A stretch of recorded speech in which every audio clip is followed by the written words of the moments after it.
मैकालेन 1832 में भारत में घूमकर गया और अपने वहाँ भाषण दिया कि हिंदुस्तान में कोई बेगर नहीं है, भिखारी नहीं है। हिंदुस्तान को जीतना टेढ़ी खीर खाना है। हिंदुस्तान में लोग स्व आत्माभिमानी हैं, भीख नहीं मांगते, पराया धन हड़पते नहीं, धोखाधड़ी नहीं है, पत्नी पति में पति भाव नहीं, पति में भगवत भाव करती, और कन्या का पिता कन्यादान करते समय लक्ष्मी रूपा, कन्या लक्ष्मी रूपा, वर नारायण रूपा, मिसिस और मिस्टर नहीं, धर्म पत्नी और पतिदेव परंपरा है। एक दूसरे के प्रति सहानुभूति और जीवन नैया को चलाने में दोनों निष्ठावान होते। बहू सासू की सेवा अपना धर्म मानती और बेटा माता पिता और पत्नी का आध्यात्मिक ढंग से विकास और लौकिक उनकी मर्यादित इच्छा पूर्ति में वो लगता है। और पत्नी 2-4 महीना ससुराल में रहती तो शुरुआत के दिन 1-2 महीना मायके गुजारती, जिससे उनका ब्रह्मचर्य बना रहता है और संतान तेजस्वी आती। अपने यहाँ तो लड़की लड़के पहले काला मुंह करते, फिर शादी के बाद भी न दिन देखे न रात देखे न पर्व देखे न तिथि। भारत के लोग अमावस्या को संभोग सेक्स नहीं करते, क्योंकि अमावस्या और पूर्णिमा को संभोग करने से विकलांग संतान पैदा होती। अगर संतान पैदा नहीं हुई तो संभोग करने वालों की बुद्धि और आरोग्य का दिवाला निकलता है। तो भारतीय संस्कृति इतनी महान है, इतनी उज्जवल है, तो ये भारतीय संस्कृति के लोगों को गुलाम बनाना टेढ़ी खीर है, इम्पॉसिबल।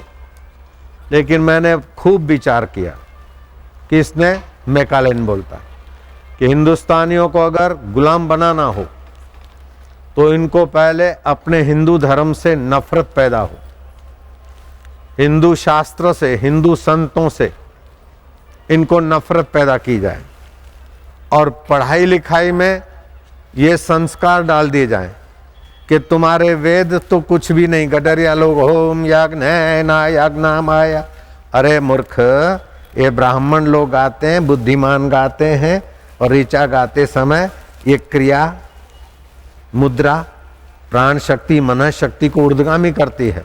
लेकिन वो जानते थे, लेकिन कुप्रचार ऐसा किया कि ये तो गाय भैंस चराने वाले गडरिया लोग जा गाते थे। होम देव शांति अंतरिक्ष शांति आप शांति। अरे नालायक, ये कितना ऊंचा मंत्र है।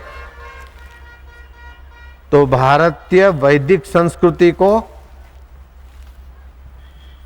नीचा बताकर अपना अंग्रेजी और अपना जो कल्चर है उससे वे लोग प्रभावित हों, ऐसा अपने को करना चाहिए। तो पढ़ाई लिखाई में अंग्रेजी जो पढ़ते उनको नौकरियों पे रखे, अंग्रेजी जो बोलते उनको धन्यवाद दिया करें। ऐसा दुर्गुण फैलाया, ऐसी गंदगी मैकालेन पढ़ाई ने फैलाई कि आज गली गली में और झोंपड़े में भी जो छोरा पढ़ने जाता है, कौन सी क्लास पढ़ता है, बोले मैं 7th पढ़ता हूँ, 7वीं नहीं बोलेगा, मैं 8th पढ़ता हूँ। एक मछुआरा छोरा आया, सूरत में मछुआरे होते हैं दरिया के किनारे, मेरी बहन को बड़ी तकलीफ है, ये प्रॉब्लम है वो प्रॉब्लम है। तकलीफ नहीं बोला, प्रॉब्लम बोलता है।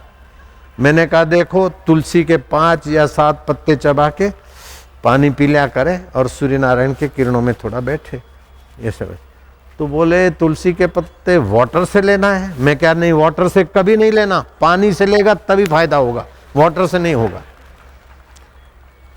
इसमें उस मछुआरे अनपढ़ छोरे का कसूर नहीं है, झुंपड़ी में गलियारों में रहने वाले बेचारे फुटपाथी लोगों का कसूर नहीं है।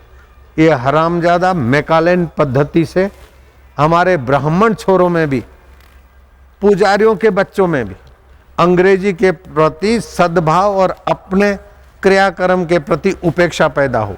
कोई कोई होंगे अच्छे, लेकिन बाकी मैकालेनी पद्धति के गुलाम हो जाते। बड़े शहरों में लगभग ब्राह्मण के बच्चों को भी अंग्रेजी बोलना, अंग्रेजी पैंट शर्ट पहनना, अंग्रेजी उठ बैठ करना, इसमें अपना गौरव समझते हैं। ये बिल्कुल गलती है, बड़ी भारी गलती। कौन सा देश का पतन होता है? जिस देश के वासियों का बोलचाल परदेश की भाषा पे जाता है, जिस देश के वासियों का पहरवेश परदेसी होने लगता है, और जिस देश के वासी परदेश से प्रभावित होते हैं, उस देश को कंगाल बनाना, गुलाम बनाना आसान हो जाता है। मैं जर्मन वालों को, जापान वालों को 4 बार धन्यवाद देता हूं। मैं अमेरिका और दुनिया के देशों में कई बार गया।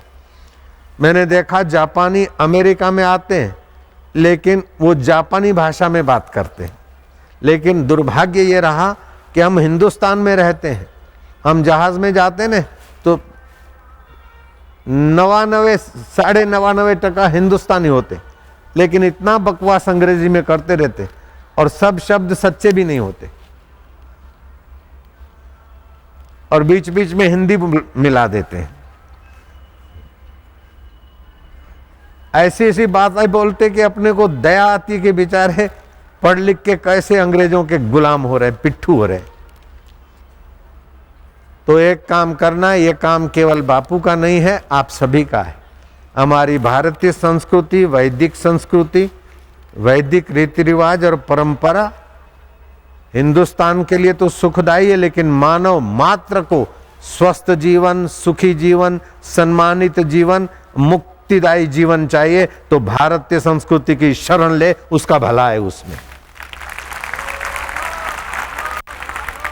चीन की दीवार मशहूर है, कुवैत का पेट्रोलियम मशहूर है, अमेरिका के डॉलर मशहूर है, लेकिन भारतीय वैदिक संस्कृति अभी भी मानव का पाप, ताप, दुख, चिंता, भय, शोक, अशांति और संघर्ष हर के मनुष्य के जीवन में परमात्मा का माधुर्य महकाने में अभी भी भारतीय संस्कृति सक्षम है, बलवान है। और कुछ नहीं, सुबह शाम घर के लोग अथवा बच्चों को खेल कूद में सिखा दो। देव मानव हास्य, 4 प्रकार का हास्य होता है। हो हो हो हो रावण का देखा होगा, रामायण महाभारत में देखा होगा, दैत्य दानव हास्य। ये हमारे देश में दैत्य दानव हंसते थे, अहंकार भर के सामने वाले का मनोबल हारते और अपना अहंकार दिखाते थे। हो हो हो हो हो हो हो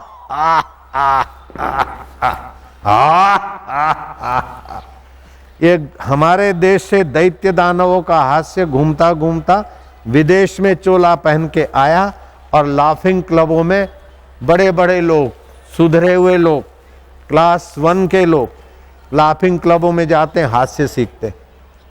दैत्य दानव हास्य, who who who who who who हा हा हा हा। मैं कहता हूं जो सुनमन रहते हैं, हंसना जिनको नहीं आता, कुदरती हास्य जिनके छिन गया है अहंकार से और प्रजा के शोषण से और विदेशी पिट्ठू बनने से, जिनका कुदरती खुशी छिन गया है, वे लोग दैत्य दानव हास्य करते हैं, तो मैं उनको शाबाश देता हूं। लेकिन सावधान भी करता हूं, ये दैत्य दानव हास्य लाफिंग क्लबों में जो सिखाया जाता है, वो हमारे देश के दैत्य दानवों का हास्य घूम के विदेश का चक्कर मार के यहां पेटेंट होके आ गया। जैसे हाथ घुमाते हैं, संकल्प करते हैं, प्राण शक्ति संचारित करते, सामने वाले के रोग मिटाते, ये हमारे देश का है। लेकिन अब विदेश का चक्कर मारकर हीलिंग उपचार पद्धति चल पड़ी पैसों से। सूर्य उपचार, सूर्य किरणों का ही हमारे देश की चीज है। तो ये सब हमारे देश की चीजें विदेश में घूमकर फिर हमारे देश में ही पेटेंट होके आ जाती। तो हम इतने प्रभावित हो गए पाश्चात्य कल्चर से, पाश्चात्य कंपनियों से और पाश्चात्य पैकिंग से कि हमारा घर भी लुट गया, हमारा संस्कृति का रीत भात भी लुट गया